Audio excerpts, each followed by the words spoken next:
Microwave is a kitchen electronic device with almost the same function as an oven. Expect that a microwave uses electromagnetic waves to heat and cook food. Assalamualaikum warahmatullahi wabarakatuh. Today, we want to introduce our group.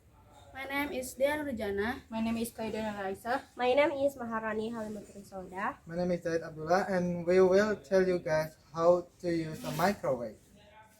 For the first, connect to the electrical supply. Next, open the microwave and put the food into the microwave.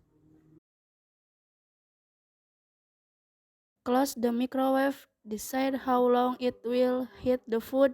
Customize food. And press the button to start heating the food.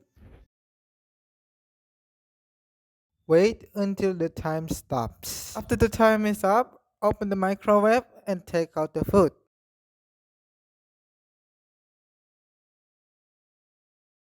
After we use it, always remember to clean the inside of the microwave with duster. And the last, unplug the plug. Close the microwave and don't forget to turn off the microwave. So that's the steps how to use a microwave. We hope it will help you guys to use a microwave. Don't forget to like this video and thank you for your attention. Wassalamualaikum warahmatullahi wabarakatuh.